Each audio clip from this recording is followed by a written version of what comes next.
आज हम पढ़ेंगे छत्तीसगढ़ पुलिस विभागीय पदोन्नति परीक्षा की तैयारी हेतु कुछ सवाल। तो चलिए स्टार्ट करते हैं।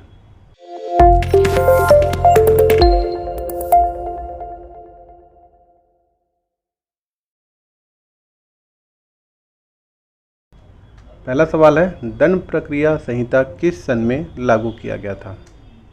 तो दंड प्रक्रिया संहिता 1973 में लागू किया गया था। भारतीय दंड संहिता किस सन में लागू किया गया है? तो भारतीय दंड संहिता 1860 में लागू किया गया है। सूचना तकनीकी अधिनियम किस सन में लागू किया गया है? तो सूचना तकनीकी अधिनियम सन 2000 में लागू किया गया है। निर्वाचन विधि संशोधन अधिनियम कब लागू किया गया है? तो निर्वाचन विधि संशोधन अधिनियम वर्ष 2003 में लागू किया गया है। भारतीय साक्ष्य अधिनियम में कब संशोधन किया गया है? तो भारतीय साक्ष्य अधिनियम वर्ष 2003 में संशोधित किया गया है। किशोर न्याय बालकों की देखरेख एवं संरक्षण अधिनियम कब बनाया गया है? तो किशोर न्याय बालकों की देखरेख संरक्षण अधिनियम वर्ष 2015 में बनाया गया है। अनुसूचित जाति जनजाति अधिनियम अत्याचार निवारण अधिनियम कब बनाया गया है? तो अनुसूचित जनजाति अधिनियम 1989 में बनाया गया है। मानव अंग और उत्तक प्रतिरोपण अधिनियम कब बनाया गया है? मानव अंग और उत्तक प्रतिरोपण अधिनियम वर्ष 1994 में बनाया गया है। पास्को एक्ट कब बनाया गया है? तो पास्को एक्ट वर्ष 2012 में बनाया गया है। छत्तीसगढ़ निजी नियोजन विनिमय अधिनियम कब लागू हुआ है? तो छत्तीसगढ़ निजी नियोजन विनिमय अधिनियम वर्ष 2013 में लागू हुआ है।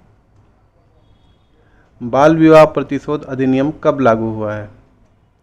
बाल विवाह प्रतिशोध अधिनियम वर्ष 2006 में लागू हुआ है। बालक श्रम प्रतिषेध विनियमन कब लागू हुआ है? तो ये 1986 में लागू हुआ है। जनता कब मजिस्ट्रेट और पुलिस को सहायता करेंगे?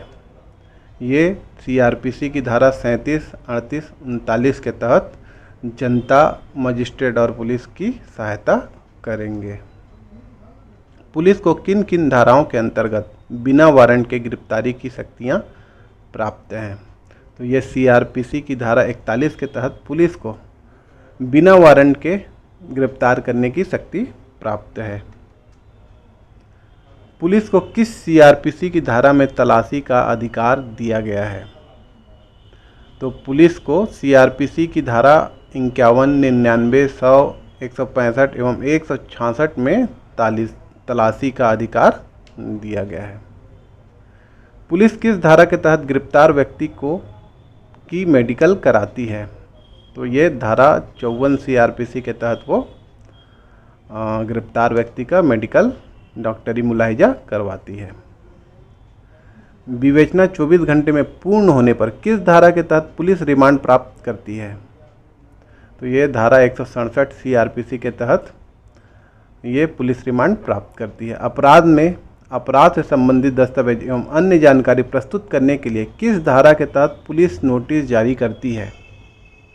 तो धारा 91 सीआरपीसी के तहत नोटिस जारी करती है। याद रखिएगा, ये शिकायत में इस धारा के तहत नोटिस जारी नहीं कर सकते हैं, माननीय हाई कोर्ट का आपत्ति है। किस धारा के तहत माननीय मजिस्ट्रेट के द्वारा सिविल बल के प्रयोग से जमाव को तितर बितर किया जाता है? तो ये धारा 129 सीआरपीसी के तहत मजिस्ट्रेट द्वारा सिविल बल के प्रयोग से जमाव को तितर बितर करने का अधिकार है। सूचना का अधिकार अधिनियम कब लागू किया गया है?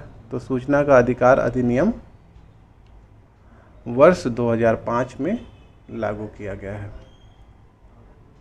पुलिस किस अधिनियम के तहत उद्घोषणा एवं कुर्की की कार्रवाई कराती है? धारा 82 एवं 83 सीआरपीसी के तहत पुलिस कुर्की की कार्रवाई करवाती है?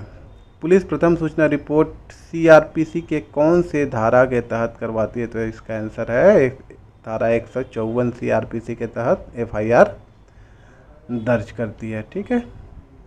धारा 155 सीआरपीसी क्या है? धारा 155 सीआरपीसी असंज्ञेय अपराध की सूचना है।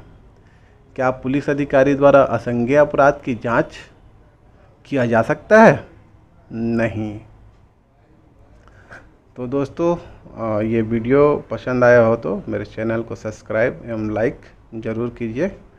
आगामी सीजी पुलिस विभागीय पदोन्नति परीक्षा हेतु ऐसे ही वीडियो लाएंगे। धन्यवाद।